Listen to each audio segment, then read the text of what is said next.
let us try to understand behavioral economics in terms of how it brings psychology and economics together for various decision-making processes. And it could be human resources, it could be marketing. So today we're going to study more from a marketing perspective. There's always that feeling that the present is better than future, or rather now is far greater than the future. Now, how does this particular thinking pattern affect people in the way they conduct business, or in the way they purchase or become a buyer, or spending money or saving money? Let's understand that. So we always focus on the current benefits, right? What are the immediate benefits? And also, if there's a loss in the future, that's not a good thing, but we're always thinking of, what are the benefits now, or even though that's not a good thing. The other one is when we go in the saving mode, we don't want to spend things, so therefore we are like, oh, let's start saving. That's one other thinking. The other one is purchase now, but you don't want to pay now. You want to defer the payment, because the longer the money is in your hands, it's useful. And also we want to have an arrangement for the future and not be spontaneous. And also, if there's a fine or any sort of a payment, like a penalty that we have to pay, fines are fine if it's for later. We don't want to do it immediately. The other thing is, there's so much of thinking about this now and the future thing.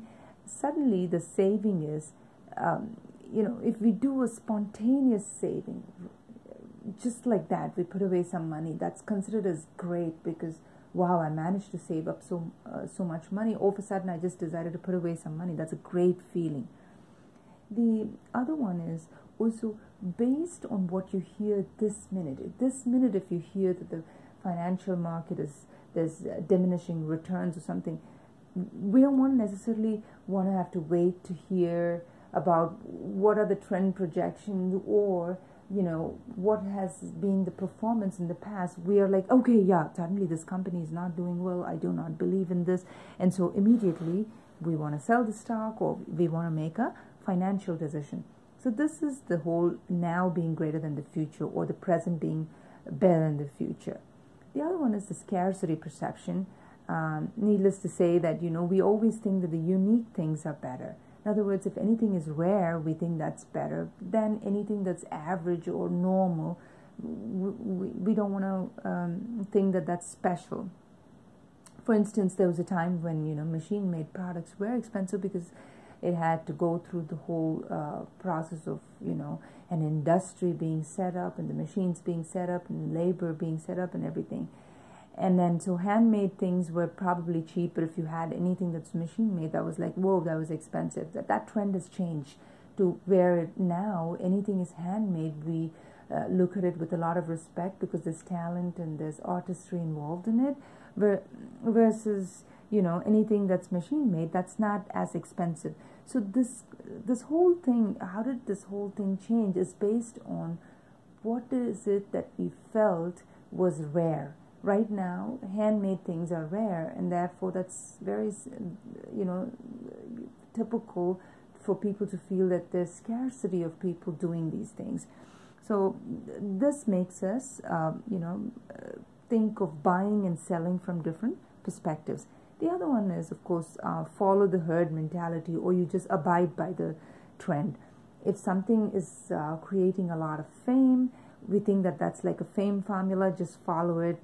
Just because it's already famous, we might as well just follow the trend.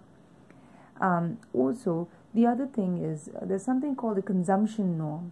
If you are part of a community and they have a certain behavior of consumption, they buy a certain few things because it feels important to them. And if you're part of the community, you just follow that trend, and you're like, you know what, if I have to belong here, I have to do all the things that they do. So if they are shopping for a certain event or something, whether you want to or not, since you feel like you belong in that community, you start spending in such fashions. And the other one is, of course, very similar to this consumption norm is like the following the crowd sort of thinking. If the majority of the crowd does a certain way of doing things, we think that that's perfect and majority wins. So that's like abiding by the trend. In the next few videos, we will be talking more about how behavioral economics influences our thinking.